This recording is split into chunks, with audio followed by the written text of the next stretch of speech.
There are a number of exclusions under the directive, and there's what's known as the permanent contract exclusion, and that's included in the bill. So that's an exclusion for agency workers who are employed by the employment agency under a permanent contract of employment are not affected by the pay elements of the bill.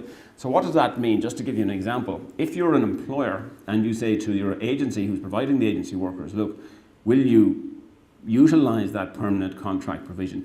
The agency workers must hire them and they must guarantee that if there is a gap in their employment between one end user and another, that they will continue to employ them during that gap. And if that is the case, then it is excluded under the legislation. Now, this will be interesting to see what way this pans out, because think about it like this. If you're a multinational company, or indeed any company, and you're in any area of the country, and you go to your agency and say, look, we want you to utilise this permanent contract exclusion.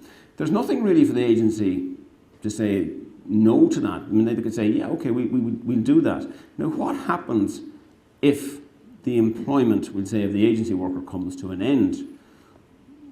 Well, if the agency doesn't have a job for them, or they can't put them somewhere else, there might be a period of time which they would have to at least consider that, then ultimately the job is redundant.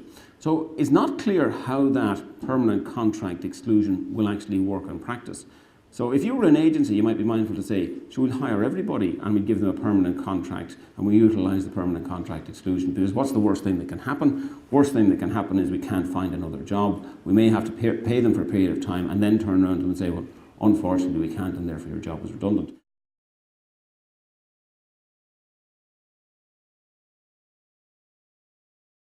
So I think you still need to begin to look at this, and employers sort of, should still begin to look at, well, what should we begin to do from the 5th of December 2011? Should we still consider qualifying periods for sick pay, maternity pay, etc.?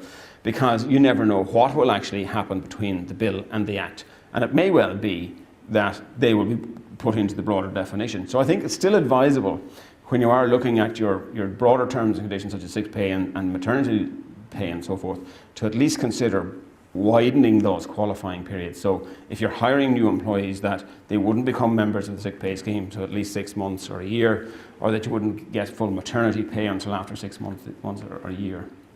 It's also important that you should review your contracts with the agencies, and indeed the agencies should review their contracts with employers, to seek indemnities and warranties in respect from the agency in respect of how such workers are retained by the agency. And this is a two-way street.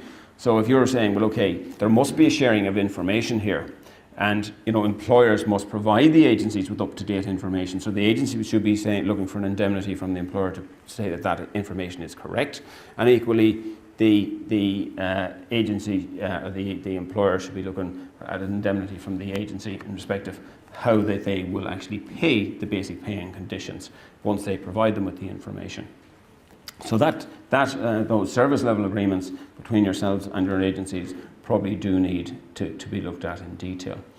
One of the other things on this is, well, what happens if there's a breach of this? Okay, and this is interesting as well, because in effect, given that the agency remains the employer of the person, if there's a breach of this act, then it's to their employer or to the agency that they go.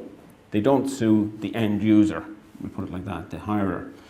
And I think this is also going to give rise to some sort of, again, outside the box thinking, because if you think of it this way, if you're an employer and you provide the incorrect information, either by default or because you genuinely wanted just to mislead them, which I think is unlikely, the fact is that the employee then sues the agency. The agency then must sue you, the end user. So it's a kind of it's an oddity insofar as if you're an employer and you provide the incorrect information to the agency, then the employee sues the agency and the agency then sues you. Now, in reality, I can't see that the agencies, unless there's a complete breakdown in relationships, are going to turn around and begin suing the people that are providing them with work. So that's another interesting thing that I think we'll have to we see what way that pans out over time. So in general, on the Agency Workers Directive, it's not as bad as we had thought, and I still think there's things that can be done from an employer's perspective. And all told, I think the bill as it's currently written is I'm going to say to be welcomed, but it's certainly not as bad as I thought it would be.